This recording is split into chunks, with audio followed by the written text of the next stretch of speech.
Don't know, you know. I'm a lady at the first lady of reggae dancehall, and me I bring to you and you and you. What me say? Jamaica from the outside. And Jamaica from the outside. And I'm me proud to be a Jamaican. But me say all of we barriers, them are broke down.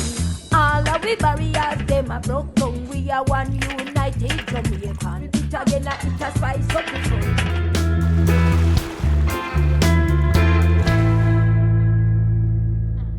Well, hello, family. Welcome to another episode.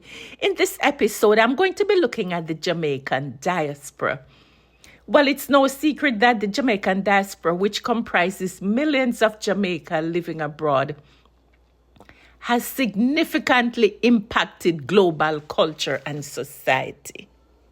In this video, I'm going to take a quick look at some of the areas such as music, sports, literature, and food. So guys, sit back, relax, and enjoy.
Additionally, the diaspora has played a crucial role in sports with athletes like Usain Bolt, Shelley and Fraser Price, and Elaine Thompson Herrera inspiring millions.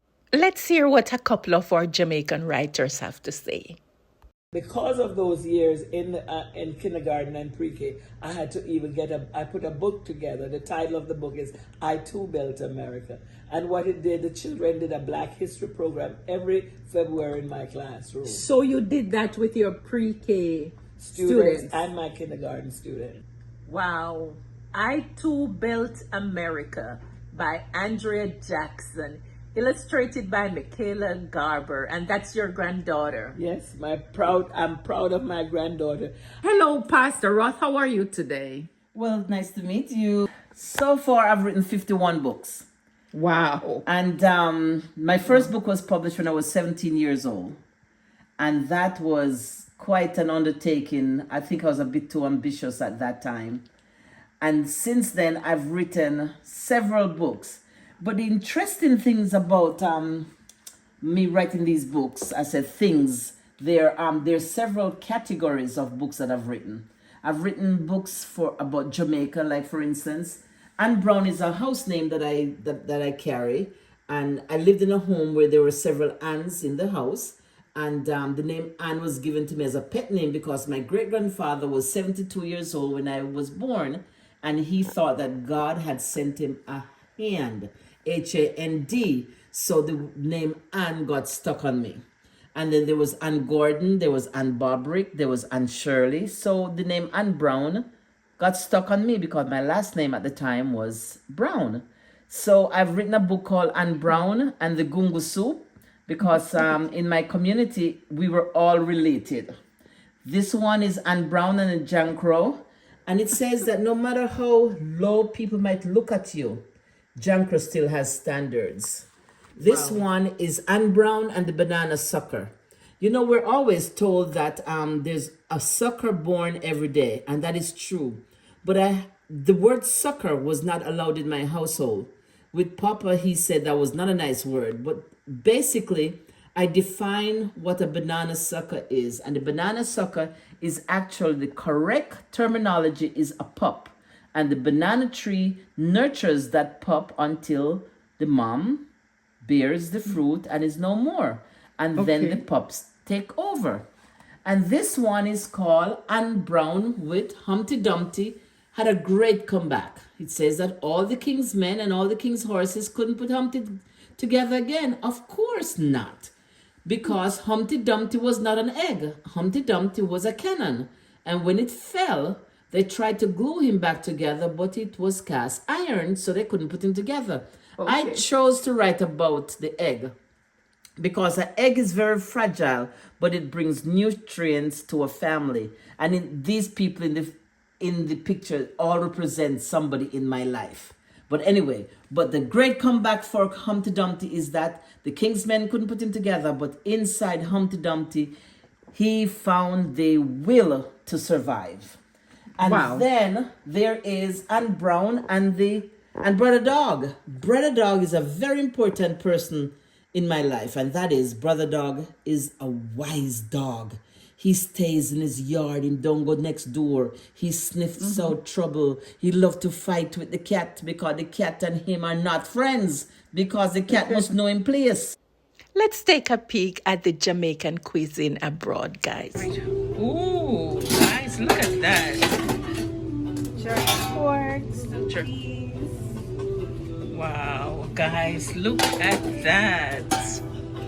We have everybody's favorite soup. Chicken soup or red peas. Ooh, guys, red pea soup. And we have cow foot and stew pork. Ooh, guys, look at that. Awesome. What do you serve this with? We serve it with rice and peas or white rice. And we also do have coleslaw and macaroni salad. Oh, and on guys. weekends, mac and cheese. And the mac and cheese? Yes. Oh my goodness, guys. You have to check this out. This is all spice Jamaican restaurant, guys. Is Mia Allman, aka Lady Mia, and I am the Vice President of the Jamaican American Association of Central Florida. Now, as a born Jamaican, it makes me proud to be part of an organization that represents the vibrant spirit of the island's nation, to celebrate the rich cultural heritage from the rhythm of reggae music to all the flavors of the cuisine that has definitely shaped my identity and fuels my passion in serving within my Caribbean community here in Central Florida. It's a good feeling that we're doing something positive for those here in Central Florida and also for those back home in Jamaica. Guys, I hope you enjoyed this video. Please don't forget to like and share. And until next time, ciao!